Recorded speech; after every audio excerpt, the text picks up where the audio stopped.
आपण मागच्या भागात पाहिलं, जान्हवी आ वासून त्याच्याकडे पाहतच राहिली.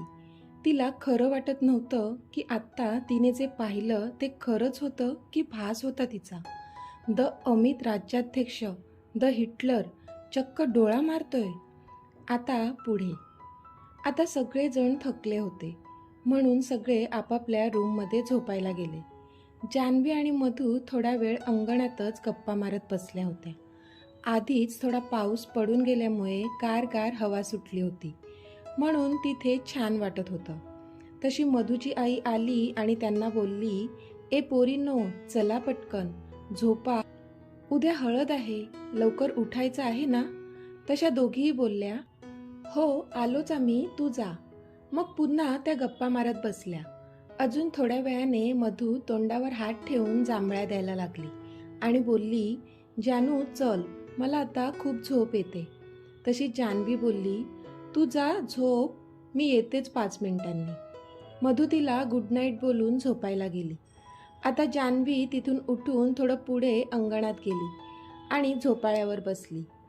वरती मोकळं आकाश आणि अंगाला झोंबणारा गारगार वारा तिला खूप मनमोहक वाटत होता. ती तशीच आकाशाकडे बघत हरवून गेली. तोच तिला झोपाळ्यात झोके खातोय असं वाटू लागलं. ती घाबरली, पण लगेच स्वतःला सावरलं, कारण मागून अमित तिला झोके देत होता. ती आता थोडी बावरली, कारण आत्ताच थोड्या वेळा आधीच कपल डान्स करताना ती त्याच्यात हरवली होती हे तिला आठवलं. तो आता तिच्या शेजारी येऊन बसला. तसं तिने अंग चोरून घेतलं.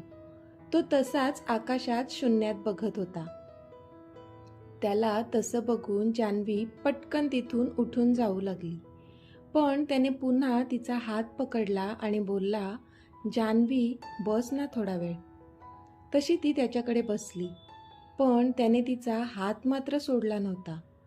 त्याला तो तिचा नाजूक मुलायम हात सोडावासा वाटतच नव्हतं. ती हात सोडवण्याचा प्रयत्न करत होती, पण तो तिचा हात त्याच्या हातात घट्ट पकडून बोलला, फक्त थोडा वेळ प्लीज. आता त्याचे डोळे थोडे पाणावले होते. जान्हवीला काही कळेना, पण त्यांना तसं बघून तिच्या मनात पण काहीतरी तुटल्यासारखं तिला वाटलं. आता तिने तिचा हात काही त्यांच्या हातातून सोडवला नाही, पण त्याचा तो स्पर्श मात्र तिला अस्वस्थ करत होता. बराच वेळ कोणीच काहीच बोललं नाही. दोघेही शांतच होते. तिला खूप वाटत होतं की त्यांना विचारावं काय झालंय, पण तिला आता त्यांना डिस्टर्ब होईल असं वाटत होतं, म्हणून ती गप्प होती. मग तोच बोलला, जान्हवी, तुला वाटत असेल ना, हा कसला हिटलर बॉस मिळालाय मला, प्रत्येक वेळी ऑर्डर सोडत असतो. आता ती दचकली, कारण तिला पण तर तेच वाटत होतं ना, पण त्यांना सांगणार कशी होती. ती दचकतच बोलली, नाही सर, असं काही नाही. आता तो हसला आणि बोलला, it's okay Janhavi, I can understand. मग ती हिम्मत करून बोलली, सर तुमच्या डोळ्यात पाणी. त्याने एक नजर वर करून तिच्याकडे पाहिलं आणि बोलला, काही नाही, असंच. ती आता शांत झाली आणि मान खाली घालून बसली. तिला वाटलं उगाचच आपण त्यांना विचारलं. त्याने एक नजर तिच्याकडे पाहिलं आणि तिला तसं बघून त्याला वाईट वाटलं. मग तो बोलला, जान्हवी, मी आणि माझी मॉम, आम्ही दोघे पण असेच आकाशात बघत बसायचे खूप वेळ. आज मला तिची आठवण झाली. 2 वर्षांपूर्वी माझी मॉम आणि बहिणीचा ॲक्सिडेंट झाला आणि त्यात त्या दोघी. तो पुढे काही बोलायच्या आतच ते शब्द हवेत विरले. जान्हवीच्या डोळ्यात पण आता पाणी होतं. तिने ते कसंबसं पुसलं आणि आता त्याच्या हातावर तिचा हात ठेवला आणि त्याचं सांत्वन करू लागली. त्याने तिच्याकडे पाहिलं आणि भरल्या डोळ्यांनी तिला मिठी मारली आणि त्याच्या अश्रूंना वाट मोकळी करून दिली. ती मात्र त्याच्या अशा वागण्याने शॉक झाली, कारण द अमित राज्याध्यक्ष आज तिच्या खांद्यावर डोकं ठेवून ओक्साबोक्शी रडत होता. त्याच्यात एक लहान मूल तिला दिसलं होतं, जे आपल्या आई आणि बहिणीसाठी तळमळत होतं. पण तिने पण त्याच्या डोक्यावर मग हात फिरवून त्याला शांत केलं. तिला थोड्या वेळासाठी वाटलं की ह्यांना सांगावं का, की तिने त्यांच्या आईला कुठेतरी पाहिलंय. पण कुठे ते तर तिला पण आठवत नव्हतं. म्हणून तिने तो विचार मनातून पटकन झटकून टाकला. थोड्या वेळाने तो भानावर आला आणि स्वतःला तिच्याकडून सोडवून घेऊन डोळे पुसत बोलला, आय एम सॉरी. तशी जान्हवी बोलली, इट्स ओके सर. कधी कधी मनातल्या भावना एखाद्याला एक्सप्रेस केल्याने मन हलकं होतं. आता तो तिच्याकडे बघून बोलला, मी तुझ्याकडे माझं मन हलकं करू शकतो का? आता जान्हवीला काय बोलावं कळत नव्हतं. ती थोडी दचकली. मग तरीसुद्धा ती बोलली, सर, आपल्या भावना आपल्या हक्काच्या माणसाला शेअर केल्या तर जास्त बरं वाटतं. रिया मॅडम आहेत ना तुम्हाला मन मोकळं करायला. आता त्याने तिच्या दंडाला पकडलं आणि एकटक तिच्याकडे बघत बोलला, मी तुला विचारतोय. आता तो एकटक तिच्याकडे बघतच होता आणि त्याची ती नजर तिला मात्र अस्वस्थ करत होती. पण मग ती अडखळतच बोलली, हो हो सर, करू शकता ना. आणि मी जाते, गुड नाईट म्हणून पटकन तिथून पळून गेली. आता त्याचे डोळे पाणावलेले तरीही तिला असं पळून जाताना बघून तो गालात हसला आणि तो पण आता त्याच्या रूममध्ये निघून गेला. दुसऱ्या दिवशी सगळ्यांची घाई चालू होती. आज हळद होती ना. वाड्याच्या अंगणात मधोमध छानशी रांगोळी काढून त्यामध्ये रंग भरले होते आणि त्यावर एक चौरंग ठेवला होता. चारही बाजूला फुलांच्या माळा लावलेल्या पाण्याने भरून कळशी ठेवल्या होत्या. त्यामध्ये एक एक झेंडूचं फूल घातलं होतं. बाजूला एका रंगीबिरंगी थाळीमध्ये हळद ठेवली होती. आता त्या चौरंगावर मधूला बसवले. मधूने पिवळ्या रंगाची साडी नेसली होती आणि त्यात ती खूप सुंदर दिसत होती. आता तिच्या आईने तिचं औक्षण केलं. तशी ती हसली. फोटोग्राफर रेडीच होता फोटो काढण्यासाठी. तो पटापट छान छान फोटो क्लिक करत गेला. जान्हवीने पण सुंदर अशी पिवळ्या रंगाची काठपदराची साडी नेसली होती, जिचा पदर हिरव्या रंगाचा होता आणि ब्लाऊज त्याला मॅचिंग हिरव्याच रंगाचा. पण आज स्लीवलेस ब्लाऊज नव्हता, तर हाफ स्लीव्ज पण फुग्याचे हात होते. ती एकदम क्यूट अशा बाहुलीसारखी दिसत होती. मग सगळ्या बायकांनी एक एक करून मधूला हळद लावली. मधू खूपच छान दिसत होती.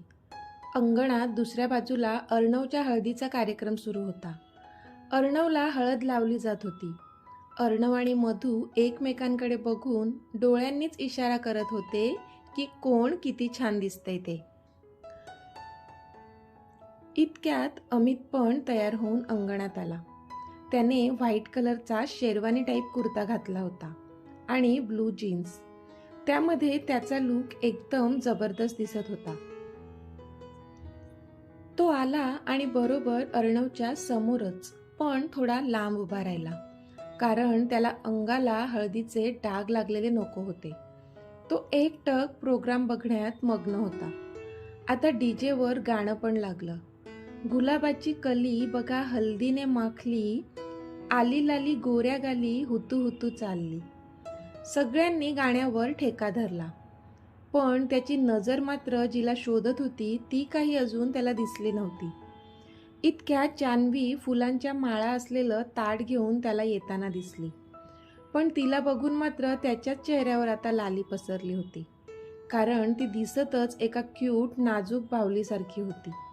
तो तिरक्या नजरेने तिला पाहत होता आणि गालात हसत होता. तो मनातच बोलला, अरे यार, किती क्यूट दिसते ही. I love you sweetheart. आता अर्णवची उष्टी हळद मधूला लावली. तशी मधू खूप खुश होत होती. सगळेजण एकमेकांना हळद लावू लागले. इतक्यात मीनाक्षी तिथे आली आणि अमितच्या गालाजवळ तिने हळदीचा हात नेला आणि त्याला हळद लावणारच होती की तो पटकन बाजूला झाला आणि ती तोल जाऊन खाली पडली. सगळ्यांच्या नजरा तिकडे वळल्या. मीनाक्षी आ ऊ करत उठली. ती आता खूपच चिडली होती. तरीही ती पुन्हा त्याला हळद लावायला पुढे गेलीच. तोच त्याने तिथूनच त्याचा हात पुढे करत तिला थांबण्याचा इशारा केला आणि जोरात ओरडला, stop it. I don't like all this. Just stay away from me. तसे सगळे त्याच्याकडे पाहू लागले आणि सगळ्यांना आता मीनाक्षीसाठी वाईट वाटत होतं. जान्हवीला पण वाईट वाटलं, पण ती मनातच बोलली, बापरे, हिटलर संतापले वाटतं. पण हिने तरी का जावं सारखं सारखं त्यांना हळद लावायला. पण मधूला मात्र खूप हसू आलं, कारण मीनाक्षीचे मनसुबे तिला चांगलेच माहीत होते आणि अमित आता तिच्याशी जे वागला होता ते तिला आवडलं होतं. आता अमित स्वतःचा कुर्ता थोडा हाताने झटकत तिथून त्याच्या रूममध्ये निघून गेला. मीनाक्षीला तर सगळ्यांच्या अशा तिच्यावर स्थिरावलेल्या त्या नजरा बघून काय करू आणि काय नको असं झालेलं. इतका तिला राग आला होता. ती पाय आपटत तिथून निघून गेली. आता मधुला आणि अर्णवला चारही बाजूने कळशीमधून फुलांनी थोडं थोडं पाणी घालून आंघोळ घातली गेली आणि मग एकदाच सगळं पाणी त्यांच्या डोक्यावर ओतलं गेलं आणि मग त्यांना वाड्याच्या आतमध्ये घेऊन आले. पण इथे जो एकमेकांना हळद लावण्याचा कार्यक्रम जो थांबला होता तो पुन्हा सुरू झाला. सगळेजण एकमेकांना हळद लावत होते. इतक्यात मामीने जानूच्या गालावर हळद लावली. तशी जानूने पण तिच्या दोन्ही हातामध्ये हळद घेतली आणि मामीला लावायला गेली. पण मामी मात्र तिथून सटकली. तशी ती मामीच्या पाठी धावत धावत गेली. पण हाय रे तिची किस्मत, साडीमुळे तिला नीट धावता आलं नाही आणि तिच्याच साडीमध्ये पाय अडकून ती कोणावर तरी धाडकन आदळली. तिने मान वर करून पाहिलं तर तिच्या पायाखालची जमीनच सरकली, कारण समोर अमित उभा होता आणि त्याच्या छातीवर तिचे दोन्ही हात जे पूर्ण हळदीने भरलेले होते. तिने पटकन ते बाजूला केले, पण तिच्या पंजाचे पिवळे निशाण मात्र त्याच्यावर उमटले होते. तो तिला आता रागाने बघत होता. तिचा तर जीव घशात आलेला, एवढी ती घाबरली होती. ती मनातच, आई ग, त्या मीनाक्षीने हळद लावली पण नव्हती तरी तिची किती इज्जत काढली ह्यांनी सगळ्यांसमोर. मग आता बहुतेक माझा तर जीवच घेतील. ती खूप घाबरली. Sorry sir, I am sorry sir. तिच्या तर तोंडातून शब्द पण फुटत नव्हते. तोच त्याने तिचं डाव्या हाताचं मनगट जोरात पकडलं आणि ते दाबतच तो रागाने बोलला, you will be punish for this. तुला ह्यासाठी शिक्षा भोगावीच लागेल. तोच तिच्या तोंडून शब्द बाहेर पडले, आउच, आई ग, sir, you are hurting me, please leave my hand. ती तिच्या हाताकडे बघत म्हणाली. तसा तो भानावर आला आणि तिचं ते वाक्य ऐकून त्याने तिचा हात सोडला आणि तिथून निघून गेला. ती मात्र तिच्या दुसऱ्या हळदीच्या हाताने तो हात पकडून चोळू लागली. तिने जे हातात घड्याळ घातलं होतं बहुतेक तेच त्याने जोरात दाबलं होतं, म्हणून ते तिच्या मनगटात रुतलं आणि तिला वेदना झाल्या. तिने पाहिलं तर तिथे थोडी इजा झाली होती आणि तिचा हात मुळातच गोरा पान असल्यामुळे लाल रंगाचे वळ तिथे पडले होते. क्षणात तिचे डोळे पाणावले, पण तिने स्वतःला सावरलं आणि ती तिथून निघून गेली. पण हात मात्र दुखत होता. मग तिने ते घड्याळ काढून ठेवलं. तो मात्र तसाच त्याच्या रूममध्ये गेला आणि त्याने दार लावून घेतलं. आता आरशासमोर जाऊन उभा राहिला तर तिचे दोन्ही हात त्याच्या कुर्तीवर उमटलेले पाहिले आणि गालात हसला. त्याने तो कुर्ता काढला आणि एकदा उमटलेल्या तिच्या दोन्ही हातावर त्याचा हात फिरवला. मग तो कुर्ता तसाच घडी करून ठेवून दिला, कारण त्याला तिची आठवण पुसायची नव्हती. पण मग मात्र तो सुन्न झाला, कारण त्याला तिचे शब्द आठवले, sir, you are hurting me, please leave my hand. तसा तो थोडा विचार करू लागला की ती असं का बोलली असेल. मी खरंच तिचा हात जोरात दाबला होता का? Oh shit. पण मला तर तिचा राग आलाच नव्हता. मी मस्करी करत होतो तिची. पण मी असा कसा तिला हर्ट करू शकतो? नाही, मी स्वप्नात पण तिला हर्ट करू शकत नाही. पण मग ती कणहत का होती? तिला दुखलं का? शिट. आणि त्याने त्याचा हात रागात जोरात तिकडच्याच टेबलवर आपटला. आता मधूला छान तयार केलेलं, तिला पिवळ्या रंगाची छान साडी नेसली होती आणि त्यावर ब्लू कलरचं मॅचिंग ब्लाऊज, हातामध्ये हिरवा चुडा घातला होता आणि खूप सारी ज्वेलरी. ही नवीन नवरी खूपच छान दिसत होती. जान्हवीने तिला मिठी मारली आणि बोलली, "मधू, तू तर आज खूपच सुंदर दिसते यार. माझीच नजर लागेल नाही तर तुला." आणि तिने पटकन काजळाचा काळा टिका तिच्या कानामागे लावला. तसं मधूने डोळे मिचकावून तिला फ्लाइंग किस दिला. आता दोघीही हसल्या. जान्हवी पण तिच्याच बाजूला बसली होती. थोड्याच वेळात अमित बाहेर आला. त्याने आता कपडे चेंज केले होते. आता त्याने तिला मॅचिंग येलो कलरचा कुर्ता घातला होता. त्याच्या पर्सनॅलिटीला तो खूपच शोभून दिसत होता. सगळ्या मुली मात्र चोरून चोरून त्यालाच बघत होत्या. जान्हवी तिथे सगळ्यांशी गप्पा मारत बसली होती. इतक्यात अर्णवची आई बोलली, "अरे या या ताई." सगळेजण दरवाजाकडे पाहू लागले. अमितची काकी आणि रिया आले होते. अर्णवच्या आईने त्यांचं छान स्वागत केलं. अमितने मात्र फक्त काकीला स्माईल दिली आणि रियाकडे रागाने एका नजरेने पाहिलं. रियाला त्याची नजर कळली, पण तरी तिने त्याकडे दुर्लक्ष केलं आणि त्याच्या जवळ जाऊन लाडाने बोलली, "हाय अमित, मी किती मिस केलं तुला. तुला माहितीये तू मला मिस केलं की नाही?" ती इकडे तिकडे बघून नुसती नाटकी स्वरात बोलली. तसं त्याने तिचा हात झटकला आणि "एक्सक्यूज मी" बोलून तिथून निघून गेला. रियाने मात्र रागाने मुठ्ठी आवळल्या. पण मीनाक्षीने हे सगळं पाहिलं आणि तिच्या मनात एक आनंदाची लहर आली. कारण तिला कळलं की रिया आणि अमितमध्ये काहीच अलबेल नाहीये. नाहीतर त्याने तिचा हात झटकला नसता. इतक्यात जान्हवी मामीबरोबर किचनमधून बाहेर आली आणि आता जेवायला पानं घ्यायची का म्हणून विचारू लागली. तिला तिथे बघून रियाचा मात्र पारा चढला. ती आश्चर्याने तिच्याकडे पाहू लागली आणि तिच्याकडे येऊन बोलली, "तू इथे पण आलीस? तुला तर." ती काही पुढे बोलणार इतक्यात मधूने जानूच्या खांद्यावर हात ठेवला आणि बोलली, "शी इज माय बेस्टी. मग माझ्या लग्नाला ती नाही येणार तर कोण येईल?" तसं रियाने खोटं खोटं हसून, "अरे अच्छा, ओके ओके, मला माहीत नव्हतं. मी आलेच हां," ती म्हणाली आणि दात ओठ खात तिथून निघून गेली. तसं मधूने जान्हवीला डोळा मारला आणि दोघीही आता हसल्या. इथे अमित आता फोनवर बोलत होता. रॉनीचा कॉल होता. "बॉस, तिथे ओके आहे ना सर्व? का मी येऊ तिथे?" त्यावर अमित बोलला, "नो नो रॉनी, त्याची काही गरज नाहीये. इथे सगळी आपलीच माणसं आहेत. मी सेफ ठिकाणी आहे. यू डोंट वरी.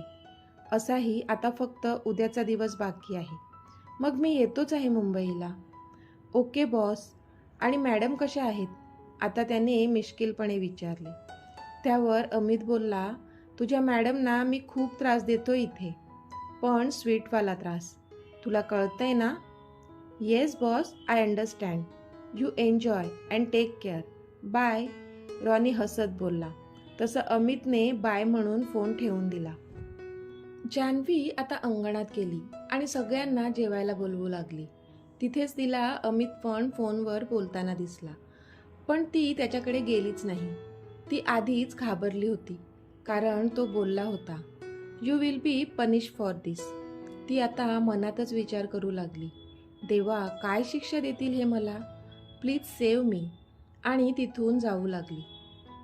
पण तोच भारदस्त आवाज तिच्या कानावर पडला, "जान्हवी."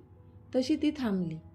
आता तिला घाम फुटला, पण तरी तिने त्याच्याकडे पाहिलं. तो आता चालत तिच्या जवळ आला आणि बोलला, "माझ्यासाठी जेवण नाही बनवलंय का?" तशी ती दचकून बोलली, "हां, नाही, म्हणजे बनवलंय ना." तसा तो म्हणाला, "मग मला बोलली नाहीस तू की जेवायला चला असं?" त्याची नजर मात्र निर्विकार. तिला तर धडकीच भरली. तरी ती बोलली, "सॉरी, ते चुकून राहून गेलं तुम्हाला सांगायचं." तसा तो बोलला, "मग आता तरी सांगशील की नाही?" ती आता गडबडून त्याच्याकडे बघत बोलली, "हो हो सर, चला जेवायला. पानं वाढायला घेतली आहेत." तिने एका दमात सगळं सांगून टाकलं आणि पटकन तिथून पळून जाऊ लागली.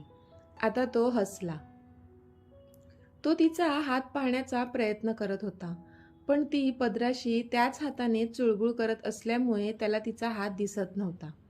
ती जातच होती की त्याने तिला पुन्हा आवाज दिला, "जान्हवी." आता ती थांबली, पण तरी मनात बोलली, "आता काय आहे यांचं?" तो आता तिच्याकडे बघून बोलला, "पनिशमेंट बाकी आहे तुझी, लक्षात आहे ना?" तशी ती डोळे विस्फारून त्याच्याकडे पाहू लागली आणि तिला घाम फुटला. ती काहीच बोलली नाही आणि पटकन तिथून पळून गेली. आता तो पुन्हा हसला. जान्हवी पुढे गेल्यानंतर मीनाक्षीने मात्र तिचा रस्ता अडवला. जान्हवी आश्चर्याने तिच्याकडे बघू लागली. मीनाक्षीच्या तोंडाचा पट्टा सुरू झाला. "काय ग जान्हवी, मी बरोबर ओळखलंय तुला. तू ना निरागस चेहरा आणि आतून मात्र कपटी आहेस. तोंड सांभाळून बोल मीनाक्षी, तुझा प्रॉब्लेम काय आहे?" आता जान्हवी चिडून बोलली. तशी मीनाक्षी पुन्हा बोलली, "मग काय दिसत नाही का मला? अमितच्या नुसती मागेपुढे करत असते. उगाच का? लायकी आहे का तुझी त्याच्यासमोर उभं राहायची पण? सुंदर असली म्हणून काहीही करशील का? असं किती जणांना ह्या आधी नादाला लावलं होतं ग? लाज नाही वाटत का तुला? मुद्दाम अमितच्या मागे लागलीये ना? श्रीमंत मुलगा पटवायचा असेल तुला. कधी इतका पैसा आयुष्यात पाहिलाच नसेल ना, तर हाव होणारच. लहानपणी स्वतःच्या आईला खाल्लं आणि बापाला वेड्याच्या हॉस्पिटलमध्ये जावं लागलं. तुझ्यामुळे. अपशकुनी कुठली." जान्हवीला तिला खूप बोलायचं होतं, पण आता तिचे डोळे पाण्याने डबडबले होते. तोंडातून शब्द फुटत नव्हते. ती तशीच रडत रडत आत गेली. तशी मीनाक्षीच्या चेहऱ्यावर एक खुनशी स्माईल आली. जान्हवी मात्र तिच्या रूममध्ये जाऊन रडत बसली.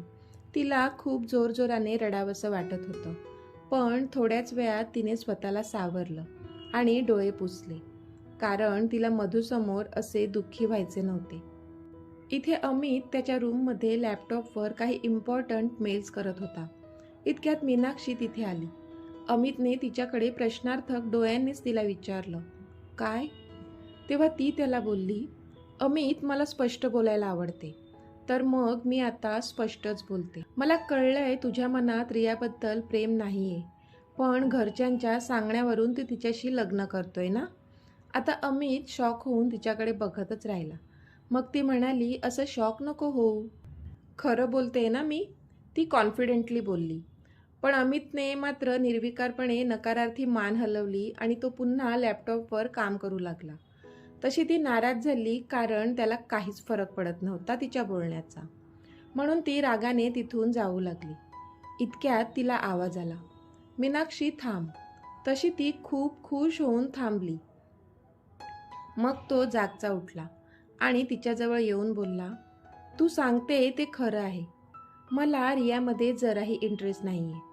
पण ती माझ्या काकीच्या मैत्रिणीची मुलगी आहे ना, म्हणून मग मला घरच्यांच्या सांगण्यावरून तिच्याशी लग्न करावं लागते. आमच्यामध्ये काहीच जुळत नाही. आमचा स्वभाव पण एकमेकांशी जुळत नाही. मला लग्नासाठी अशी मुलगी हवी होती जी वेल एज्युकेटेड असावी, सुंदर असावी, स्पष्ट बोलणारी असावी, अगदी तुझ्यासारखी. पण माझं नशीब बघ ना, मला रियाशी लग्न करावं लागते. तू कशी एकदम स्पष्ट बोलतेस, डान्स पण छान करतेस. मी तर दिवाना झालो त्या दिवशी तुझ्या डान्सचा." मीनाक्षीची मान आता गर्वाने उंच झाली. ती एकदम हवेत उडाली. तिला तर काय करू आणि काय नको असं झालं. इतकी ती खुश झाली. मग अमित बोलला, "काय करणार? पण आत्ता मला रियाशीच लग्न करावे लागेल." तो तोंड थोडं बारीक करून बोलला. तशी ती बोलली, "असं कसं तू तिच्याशी लग्न करू शकतोस? जर तुला ती आवडतच नाही तर? जी आवडते तिच्याशी कर ना." ती स्वतःकडे बोट दाखवत म्हणाली. तसा तो थोडा अपसेट होऊन बोलला, "पण मग रिया?" त्यावर ती म्हणाली, "तिचं टेन्शन तू नको घेऊ. मी बघते तिला बरोबर." आणि ती रूमच्या बाहेर निघून गेली. आता त्याने थोडं रागानेच तिच्याकडे पाहिलं आणि पुन्हा त्याचं काम करत बसला. संध्याकाळी सगळे बाहेर अंगणातच लग्नाच्या स्टेजची सजावट करायला लागले होते. तोच वाड्याच्या हॉलमधून जोरजोराने भांडणाचा आवाज येऊ लागला. तसे सगळेजण हॉलमध्ये आले. पण हॉलमधलं दृश्य बघून सगळेजण आश्चर्यचकित झाले, कारण रिया आणि मीनाक्षी दोघीजणी एकमेकींशी कचाकचा भांडत होत्या. रिया बोलली, how dare you to talk me like this. Shut your mouth you bloody fool. त्यावर मीनाक्षी बोलली, हो हो, मला माहीत आहे कोणत्या लायकीची तू आहेस. एक तर अमितला फसवून लग्नाला तयार केलंस आणि आता मोठी मिरवते. एक साधी एम्प्लॉई आहेस ग तू त्याच्या ऑफिसमधली. लायकी तरी आहे का तुझी? तुझी आई मैत्रीण आहे ना त्याच्या काकीची, म्हणून तुझं निभावलंय. नाहीतर तुझ्यात असं काय आहे? रिया तिच्याकडे खाऊ का गिळू ह्या नजरेने बघत होती. मग ती तिच्या अंगावर रागाने धावून बोलली, hey you stupid girl, what are you talking all this nonsense. Shut up you fool. Amit तिथेच होता. मग रिया त्याला बोलली, अमित तिला काही बोल, ही बघ काहीही बोलते मला. त्यावर अमित बोलला, हे तुमचं दोघींचं मॅटर आहे, तुम्हीच सॉल्व करा, मी काही नाही करू शकत ह्यात. आणि तिथून निघून सटकला. त्यावर मीनाक्षी बोलली, त्यांना काय बोलते, माझ्याशी बोल. आता रिया रागाने लाल पिवळी झाली आणि मग बोलली, अमित फक्त आणि फक्त माझा आहे. तू काहीही कर पण तुझं काही होणार नाही इथे. चल फुट यू बीच. त्यावर मीनाक्षी रागाने तिच्याजवळ आली आणि बोलली, मला बीच म्हणाली, थांब तू, तुला दाखवतेच मी. असं बोलून तिने आता तिच्या जोरात एक कानशिलात लगावली. रियाला तर दिवसा डोळ्यांसमोरून तारे चमकू लागले. रिया आता रागाने दात ओठ खात तिच्या अंगावर धावून गेली आणि तिला एक फाईट दिली. आता दोघींनी एकमेकींचे केस पकडले होते आणि एकमेकींना शिव्या देत होत्या, पण कोणीही त्यांना सोडवायला जात नव्हतं. उगाच आपल्याला पण नाही तर त्यांच्या शिव्या ऐकायला मिळतील म्हणून. मधूने तर डोक्यावर हात मारला आणि जान्हवी, ती तर त्या दोघींना तसं भांडताना बघून आश्चर्यचकित झाली होती. असं कसं कोणी भांडू शकतं, ती विचारच करत होती. आता त्या दोघीही जमिनीवर एकमेकींच्या अंगावर चढाओढ करून मारामारी करू लागल्या होत्या. मधू तर हसून हसून लोटपोट झालेली. तोच जान्हवीला तिच्या कानाजवळ काहीतरी कुजबूज ऐकू आली. तिने मागे वळून पाहिलं तर अमित तिला डोळ्यांनीच त्या दोघींकडे पाहायला सांगत होता आणि आता हळूच तिच्या कानात बोलला, जान्हवी एन्जॉय. आता जान्हवी शॉक झाली, कारण तिला कळत नव्हतं हे असं का बोलत आहेत. मीनाक्षीचं तर जाऊ देत, पण रिया मॅडमशी तर त्यांचं लग्न होणार होतं, तरी त्यांनी त्यांचं भांडण सोडवलं नाही. उलट मलाच म्हणाले एन्जॉय. काय आहे हे? जान्हवी आता डोक्याला हात धरून बसली. आता मीनाक्षीची आई आणि अर्णवची काकी बाहेरून आत आल्या आणि मग त्यांनी खूप समजावून त्यांना थांबवलं आणि शांत केलं. आता सगळेच जण त्या दोघींना ओरडत होते, असं लग्नाच्या घरात तमाशा केला म्हणून. जान्हवी अमितकडे पाहू लागली. तसा तो तिला बघून हसला आणि तिथून निघून गेला. ॲक्च्युली ज्यावेळी मीनाक्षीने जान्हवीचा अपमान केला होता, तिला नको नको ते बोलली होती, त्यावेळी अमित अंगणातच होता आणि त्याने हे सर्व पाहिले होते. त्यामुळे त्याचा रागाचा पारा खूपच चढला होता. तेव्हा जान्हवीच्या डोळ्यात पाणी बघून त्याला खूप दुःख झालं होतं. खरं तर तेव्हाच तो मीनाक्षीला तिची जागा दाखवणार होता, पण त्याने थोडा वेळ घेतला आणि हा प्लान केला. कारण रियाला पण तर त्याला धडा शिकवायचाच होता ना, कारण तिने पण तर जान्हवीला हर्ट केलंच होतं त्या दिवशी ऑफिसमध्ये. आणि आता त्याचा प्लॅन फुल वर्क झाला होता. आता रात्री सगळ्यांची जेवणं चालू झाली होती. जानू वाढत वाढत अमितच्या पानाजवळ आली. तो खाली मान घालून जेवत होता. ती आली तर त्याची नजर लगेच तिच्यावर गेली. तोच तिने नजर चोरली आणि तिथून सटकली. पण अमितला मात्र तिला असं छळताना खूप मजा येत होती. तो हळूच गालात हसला. सगळ्यांचे जेवण आता आटोपले होते आणि रात्री हळदीचा डान्सचा प्रोग्राम अंगणात चालू झाला होता. डीजेवर गाणं वाजलं, झिंग झिंग झिंग झिंगाट. तसे सगळेच जण झिंगाट होऊन नाचायला लागले. सगळेच जण अंगणात होते, त्यामुळे वाड्यात आत कोणीच नव्हतं. जान्हवी पण मधूच्या बाजूला बसली होती आणि सगळ्यांचे डान्स बघून एन्जॉय करत होती. अमित बरोबर तिच्या समोरच उभा होता. तो एकटक तिच्याकडेच बघत होता, पण ती मात्र त्याला नजर देणं टाळत होती. पण तरी एकदा तिची नजर त्याच्यावर गेलीच. तर त्याने तिला डोळ्यांनी इशारा केला की आत वाड्यामध्ये चल. आता तिला धडकी भरली, पण तिने मान नकारार्थी हलवली आणि दुसरीकडे बघू लागली, जसं काही तिला काही कळलंच नाही. आता तो चिडला आणि त्याने तिला एक मेसेज केला. जान्हवीच्या फोनवर मेसेज टोन वाजली. अननोन नंबर होता. तिने मेसेज ओपन केला. जान्हवी, पुढच्या 5 मिनिटात तू आत माझ्या रूममध्ये ये आणि नाही आलीस तर तुला सगळ्यांसमोरून उचलून घेऊन जाईन. मेसेज वाचून तर तिला आता घामच फुटला. तिने समोर पाहिलं तर तो रागाने तिला बघून तिथून निघून गेला. आता तिला धडकी भरली. तिला कळलं की हा अमित सरांचा मेसेज आहे, पण तिला कळत नव्हतं की यांच्याकडे तिचा नंबर आलाच कसा. पण आता विचार करायला वेळच नव्हता. त्यांनी मला कशाला बोलवलं असेल? वाड्यात तर कोणीच नाही, मी कशी जाऊ? ती विचार करू लागली. पण तरीही मनात बोलली, मी का जाऊ? प्रत्येक वेळी अशीच हिटलरगिरी माझ्यावर करत असतात. मी नाही घाबरणार, मी नाही जाणार. आणि तशीच बसून राहिली. पण पुन्हा तिच्या मनात विचार आला, पण ह्यांचा काही भरोसा नाही. खरंच उचलून घेऊन गेले तर? नाही, ते असं नाही करणार. खरंच हे मला उचलून घेऊन जातील? बायको आहे का मी यांची? आता तिला राग आला. मग ती मनातच बोलली, मिस्टर अमित राज्याध्यक्ष, आज तुम्हाला बरोबर सांगते ही जान्हवी काय चीज आहे. मनातच मोठे मोठे विचार करून ती त्याच्या रूमकडे आली. तिने नॉक केलं. दार उघडच होतं. ती आत गेली. सगळं मनात ठरवलं तर होतं, पण जसा तो समोर दिसला तिला तर धडकीच भरली. तो समोरच उभा होता. मग त्याने जाऊन दार लावून घेतलं. आता जान्हवी घाबरली. सर, दार का लावताय? प्लीज दार उघडा. आता ती रडकुंडीला येऊन बोलली. तसा तो बोलला, जान्हवी, मी काय खाणार आहे का तुला? Don't you trust me? तशी तिने मान खाली घातली, कारण ट्रस्ट तर तिला त्याच्यावर होताच. मग ती काय म्हणणार होती?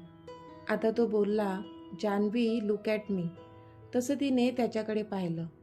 मग तो बोलला, तुझी पनिशमेंट बाकी आहे ना? तीच द्यायची आहे, म्हणून तुला बोलावलंय. तशी ती शॉक होऊन त्याच्याकडे बघत राहिली आणि मनातच बोलली, अरे यार, अजून पनिशमेंट विसरले नाहीत का हे? देवा, आता काय पनिशमेंट देतील? मग त्याने एक डिश तिच्या समोर धरली. त्यामध्ये ओली हळद होती. मग तो बोलला, जान्हवी, ही हळद तुझ्या हातात घे. ती मात्र आश्चर्याने त्याच्याकडे बघत बोलली, तसं त्याने डोळ्यांनीच इशारा केला. आता तिने घाबरतच त्यातली हळद हातात घेतली. ती मनातच विचार करू लागली, देवा, ह्यांचा भारीतला कुर्ता मी खराब केला तर हे आता माझ्या साडीला तर लावायला सांगणार नाहीत ना हळद? माझी फेवरेट साडी गेली वाटतं आता 12च्या भावात. तोच तो तिच्या समोर थोडा झुकला आणि त्याचा एक गाल तिच्या समोर करत बोलला, लाव ती हळद तुझ्या हाताने माझ्या गालाला. आता जान्हवीच्या पोटात गोळा आला. हे असं का वागत आहेत? ती तशीच त्याच्या गालाकडे बघत एखाद्या रोबोटसारखी उभी राहिली. तसा तो पुन्हा बोलला, Janhavi, I said apply that turmeric on my cheek. तसं जान्हवीने थोडं घाबरतच त्याच्या गालावर तिच्या हाताने हळद लावली आणि आता तिला आतून एक शहारा गेल्यासारखं वाटलं आणि तो तर तिच्या स्पर्शाने जणू आकाशात उंच उडू लागला. तिचा हात गालावर लागताच त्याचे डोळे आपोआप मिटले. तसं तिने तिचा हात बाजूला केला. मग तो पुन्हा तिच्याकडे झुकला आणि दुसरा गाल समोर ठेवून बोलला, इथे पण. तसं तिने कशीबशी दुसऱ्या गालावर पण तिच्या हाताने हळद लावली आणि ह्यावेळी तिच्या शरीरात एक करंट गेला, कारण पहिल्यांदाच ती असं कोणत्या मुलाला स्पर्श करत होती. आता तो हसला, पण तिला समजत नव्हतं. ती मनातच विचार करू लागली, सकाळी तर मीनाक्षीला इतकं ओरडले ह्याच हळदीवरून आणि आता माझ्याकडून मात्र जबरदस्तीने हळद लावून घेत आहेत. का? कदाचित तिला कळत होतं, पण तिच्या मनाला ते समजून घ्यायचं नव्हतं. तोच ती पटकन तिथून सटकू लागली. तर आता त्याने तिला आवाज दिला, जान्हवी थांब. तसं तिने डोळे मिटले आणि मनातच, अजून काय आहे आता? मग तो तिच्या जवळ आला आणि तिच्या डोळ्यात डोळे घालून बोलला, पनिशमेंट अजून संपली नाही आहे. तशी आता पुन्हा शॉक होऊन ती त्याच्याकडे पाहू लागली. मग तो हसला आणि पुन्हा थोडा खाली झुकला. ती तर स्टॅच्यू होऊन गेली होती. तिला धडकी भरली होती. हृदय खूप फास्ट धडधडत होतं, कारण तो तिच्या खूपच जवळ होता. मग तो तिच्या जवळ झुकला आणि त्याने त्याचा हळदीचा गाल तिच्या एका गालावर घासला. तसं तिच्या शरीरात 440 व्होल्टचा करंट गेला. पण ती मात्र तशीच उभी होती. मग त्याने दुसऱ्या गालावर पण त्याचा गाल घासला. पुन्हा तेच.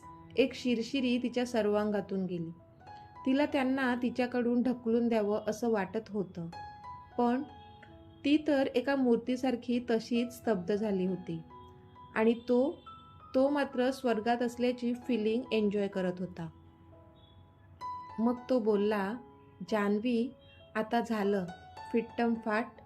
तशी ती भानावर आली, पण तिने त्याच्याकडून नजर चोरली आणि जाऊ लागली.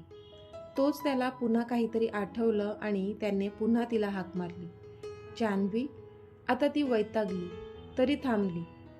तसा तो तिच्या जवळ गेला आणि तिचा डावा हात हातात घेऊन त्याने तिचं मनगट पाहिलं. तशी ती बोलली, "सर प्लीज हात सोडा." तेव्हा तो बोलला, "श्श." पण जेव्हा त्याने ते मनगट पाहिलं, त्याच्या काळजात चर्र झालं. त्याचे डोळे पाणावले आणि त्यातला एक थेंब तिच्या हातावर पडला, कारण तिच्या हातावर इजा झाली होती आणि लाल वळसुद्धा उठले होते. हे सगळं त्याच्यामुळेच झालं होतं, म्हणून त्याला जास्त वाईट वाटत होतं. त्याच्या तोंडून शब्द बाहेर पडले, "सॉरी डिअर."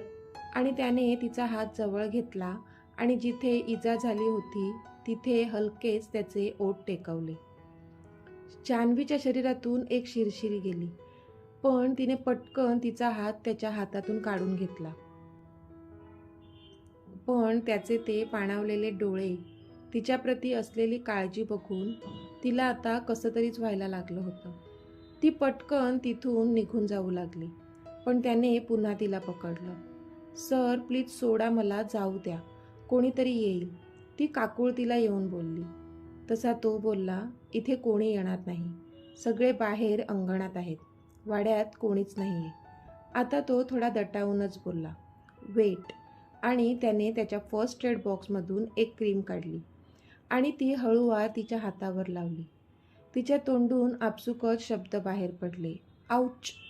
तसं त्याने काळजीने विचारलं, "इज इट हर्टिंग?" तसं तिने बारीक तोंड करून हो मध्ये मान हलवली. आता त्याने हळूवार त्याच्यावर फुंकर मारली. तसे जान्हवीने डोळे मिटले. त्याने तिच्या जखमेवर घातलेली फुंकर आणि त्याच्या बोटांच्या थंडगार स्पर्शाने जानू पुन्हा सुखावली. आता तिचे डोळे पाणावले होते, कारण कधी अशी कोणी तिची काळजी घेतली नव्हती जी आज अमित सर घेत होते. पण तरी ती बोलली, "सर राहू द्या, मी लावेन." तसा तो बोलला, "नो, हे माझ्यामुळे झाले ना, मग मीच लावणार." तशी जान्हवी त्याच्याकडे एकटक बघतच राहिली. तिच्या चेहऱ्यावर आता एक स्माईल आली होती. तिला कळत नव्हतं कोणते अमित सर खरे आहेत, जे हिटलर बॉस बनून ऑफिसमध्ये असतात ते, की आत्ता जे इतकी काळजी घेतात ते. तर मित्रमैत्रिणींनो, आजचा भाग तुम्हाला कसा वाटला ते मला कमेंटमध्ये सांगा. आणि जर आवडला असेल तर व्हिडिओला लाईक करा, शेअर करा आणि चॅनलला सबस्क्राईब करून बाजूची घंटी नक्की दाबा. चला तर भेटूया आपल्या पुढच्या भागात. तोपर्यंत धन्यवाद.